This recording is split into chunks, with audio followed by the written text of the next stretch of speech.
ہمیں پاکستان کو قائم رکھنے کے لیے ابھی اور قربانی کرنا ہوگی۔ مسلمان مصیبت میں گھبرایا نہیں کرتا۔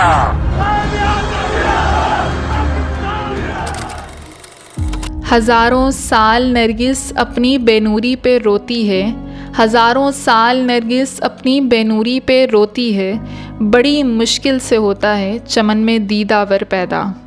مسلمانان ہند کے اندر دو عظیم شخصیتیں پیدا ہوئیں جنہیں ہم شریک بانیان پاکستان کہہ سکتے ہیں، یعنی علامہ محمد اقبال اور قائد اعظم محمد علی جناح۔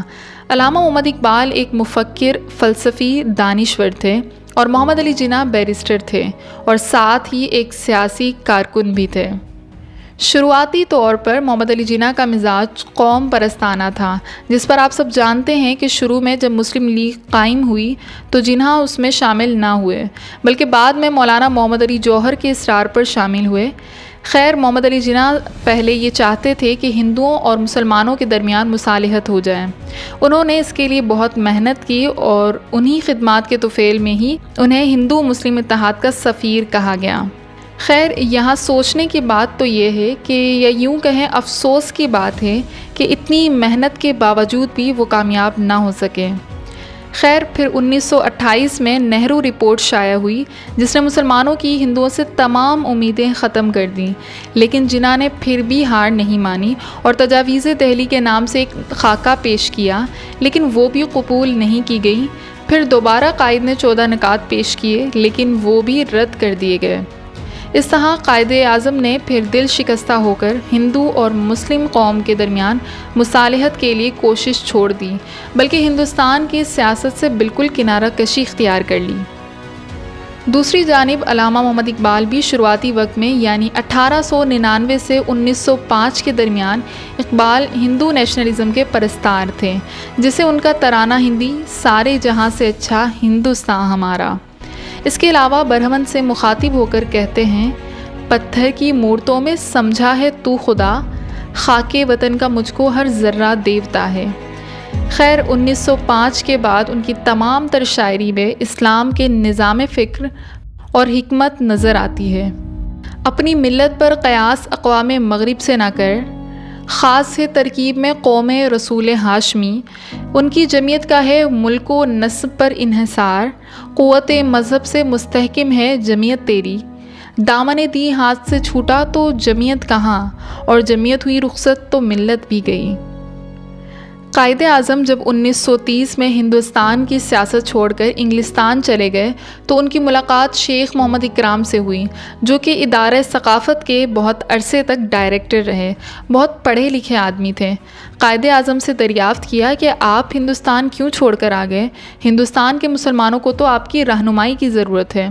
محمد علی جناح نے جواب دیا کہ ہندو ناقابل اصلاح ہیں اور مسلمانوں کا حال یہ ہے کہ ان کا ایک لیڈر مجھ سے جو بات صبح کو کرتا ہے وہ شام کو ڈپٹی کمشنر کو بتا دیتا ہے، تو اب ایسی قوم کی رہنمائی کیسے کروں؟ جناح صاحب کی مایوسی کا یہاں اندازہ لگایا جا سکتا ہے۔ خیر، تاریخ کے مطابق 1930 کا وقت بہت اہم ہے۔ مسلم لیگ کے ہی پلیٹ فارم پر علامہ محمد اقبال کے نام سے ایک سورج طلوع ہوا۔ ان کا 1930 کا خطبہ الہ آباد بہت اہم ہے۔ اسی خطبے میں اقبال نے ایک الگ مسلمان ریاست کی تجویز پیش کی تھی، یا یوں کہیں پیشن گوئی کی تھی۔ یہاں میں کچھ علامہ اقبال کے پوائنٹس کو ہائی لائٹ کرنا چاہوں گی، جس سے ہم اقبال کا پاکستانی نظریہ یا الگ ریاست کا نظریہ سمجھ سکیں گے۔ اقبال کے الفاظ تھے، میں پنجاب، سرحد، سندھ اور بلوچستان کو متحد ہو کر ایک واحد ریاست کی شکل میں دیکھنا چاہتا ہوں، جس کی اپنی حکومت ہو، خاص سلطنت برطانیہ کے تحت یا اس سے الگ۔ اور مجھے نظر آ رہا ہے کہ یہ متحدہ شمال مغربی مسلم ریاست کم از کم شمال مغربی ہندوستان کے مسلمانوں کے لیے تقدیر مبرم ہے۔ اور انہوں نے کہا کہ میں ہندوستان اور اسلام کے بہترین مفاد میں ایک الگ مسلم ریاست کے بنانے کا مطالبہ کرتا ہوں۔ اور فرماتے ہیں، اگر ہم چاہتے ہیں کہ اسلام فقط ایک مذہب اور روایت کے طور پر نہیں بلکہ ایک تمدنی قوت کے طور پر زندہ رہے تو اس کے لیے ضروری ہے کہ ایک مخصوص علاقے میں اپنی مرکزیت قائم کریں۔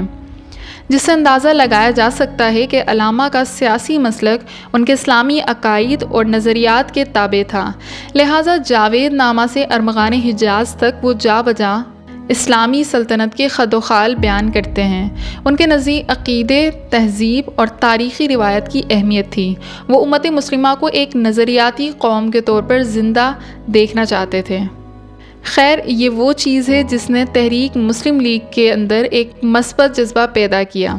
علامہ اقبال نے یہی باتیں پھر قائد اعظم کے نام خطوط اور ملاقات میں کیں، جیسے کہ 1938 میں علامہ اقبال نے قائد اعظم کے نام ایک خط میں لکھا: اگر ہندوستان کے مسلمانوں کا مقصد سیاسی جدوجہد سے محض آزادی اور اقتصادی بہبود ہے اور حفاظت اسلام اس کے مقصد کا عنصر نہیں، جیسا کہ آج کل کے قوم پرستوں سے معلوم ہو گیا ہے، تو پھر مسلمان اپنے مقصد میں کبھی کامیاب نہیں ہو سکتے۔ علامہ اقبال نے اس تصور کے مطابق اس وجود میں آنے والی ریاست کو اپنے چشم تصور میں ایک اسلامی اور فلاحی ریاست کے طور پر دیکھا، جس میں اسلامی شریعت کا نفاذ ہو اور اس میں بسنے والی قوم ایک نظریاتی قوم ہو۔ خیر، قائد اعظم نے 1937 سے 1947 تک انہوں نے اپنی تقاریر میں برملا کہا ہے کہ ہمارا قانون، ہمارا نظام، بلکہ ہماری ہر شے اسلام کے مطابق ہوگی۔ افسوس کے ساتھ ہمارے ہاں سیکولر حلقہ ان کی صرف ایک تقریر کے چند الفاظ کو ان کے باقی تقریباً 150 خطبات پر حاوی قرار دے کر اسے دستور پاکستان کا حصہ بنانا چاہتا ہے۔ قائد اعظم نے 11 جنوری 1938 کو مسلم لیگ کا جھنڈا لہرا کر فرمایا: ہمیں قرآن پاک، حدیث شریف اور اسلامی روایات کی طرف رجوع کرنا ہوگا، جن میں ہمارے لیے مکمل رہنمائی ہے، اگر ہم ان کی صحیح ترجمانی کریں اور قرآن پاک پر عمل پیرا ہوں۔ اس کے علاوہ قائد اعظم نے اقلیتوں کو بھی یقین دہانیاں کرائیں کہ ان کو خوف نہیں ہونا چاہیے۔ قائد اعظم نے فرمایا: آپ آزاد ہیں، آپ کو اپنے معبودوں میں جانے کی اجازت ہے۔ پاکستان کی اس ریاست میں آپ کو اپنے مساجد یا کوئی بھی دوسری عبادت گاہوں میں جانے کی آزادی ہے۔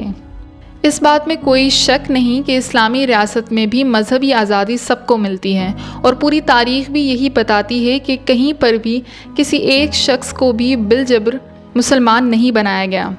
ہاں، اگر طاقت ہے تو نظام صرف اللہ کا ہوگا، دین صرف اللہ کا قائم کیا جائے گا، اس لیے کہ انسانوں کے لیے اسی نظام میں رحمت ہے۔ علامہ اقبال نے جس پاکستان کا خواب دیکھا تھا اور قائد اعظم نے جس پاکستان کے لیے کوششیں کیں، پاکستان کو وجود میں آئے آدھی سے زیادہ صدی بیت چکی ہے، مگر ابھی تک اس ملک میں اسلامی شریعت کے نفاذ کی طرف کوئی مثبت پیش رفت نہیں ہوئی۔ اس تاخیر کے نتیجے میں صورتحال یہ ہو گئی ہے کہ اب بعض وطن دشمن عناصر نے اخبارات اور رسائل کے ذریعے تاثر دینا شروع کر دیا ہے کہ قیام پاکستان کا مقصد اسلامی شریعت کا نفاذ نہیں تھا، اور پاکستان کا مطلب کیا لا الہ الا اللہ کا نعرہ قائد اعظم نے نہیں لگایا تھا۔ وہ لوگ جنہوں نے پاکستان کی مادی تعریف کی ہے اور پاکستان تہذیبی، ثقافتی اور نظریاتی بنیادوں پر نہیں، فقط سیاسی، سماجی اور معاشی بنیادوں پر وجود میں آیا، تو خود قیام پاکستان کا جواز اور اس کے لیے دی گئیں لاکھوں انسانوں کی قربانیوں کا جواز محال نظر آتا ہے۔ علامہ کے خطبات واضح طور پر بتا رہے ہیں کہ جس پاکستان کا تصور انہوں نے پیش کیا وہ تہذیبی اور ثقافتی طور پر ایک اسلامی، نظریاتی اور فلاحی مملکت تھا۔ قوم اس وقت تک اقبال کے خواب کی حقیقی تعبیر اور قائد کی کوششوں کو نہیں سمجھ سکتی جب تک سرمایہ داروں، وڈیروں اور جاگیرداروں کے مکر کی چالوں سے آگاہ نہیں ہو جاتی اور ان کے مکروہ چہروں سے نقاب نوچ کر اپنے لیے کوئی اور راستہ منتخب نہیں کر لیتی۔ اکثریت اس ملک کے اقتدار کے ایوانوں اور سیاست پر ایسے لوگوں کی قابض ہے جن کا امانت میں کوئی کردار نہیں، دیانت میں کوئی درجہ نہیں، اخلاص میں کوئی مقام اور وفاداری میں کوئی سطح نہیں۔ قوم انہی لوگوں کو رہنمائی اور اقتدار کا حقدار سمجھتی ہے، اور ان نام نہاد علماء کے پاس نور و بشر، حاضر و ناظر اور درود کے جائز ناجائز کے سوا کوئی مسئلہ نہیں۔ سیاسی جماعتیں اپنے سیاسی اور جماعتی مفاد کے لیے، اپنی پولیٹیکل اسٹیبلٹی کے لیے ان نام نہاد مذہبی رہنماؤں کو استعمال کرتی ہیں اور مختلف قسم کے جھگڑے پیدا کرتی ہیں۔ وہ کبھی شیعہ سنی اور کبھی دیوبندی بریلوی کے جھگڑوں میں لوگوں کو الجھاتی ہیں۔ آج پاکستان کے سیاسی و مذہبی حالات ہر درد مند اور محب وطن پاکستان کے لیے لمحہ فکریہ ہے۔ اگر ہم اسی ڈگر پر چلتے رہے، اپنی سمت نہ بدلی، اپنے آپ کو سنوارنے کی کوشش نہ کی اور اپنے احوال حیات میں انقلاب برپا کرنے کے لیے میدان کارزار میں نہ اترے تو آج پاکستان کے حالات ہیں مستقبل میں اس سے بھی خطرناک حالت میں پہنچ سکتے ہیں۔ پھر کوئی چاہے گا بھی تو کچھ نہ کر پائے گا۔ اگر ہم چاہیں تو باغیرت اور باشعور قوموں کی طرح زندہ رہ سکتے ہیں، لیکن کیا اگر ہم چاہیں تو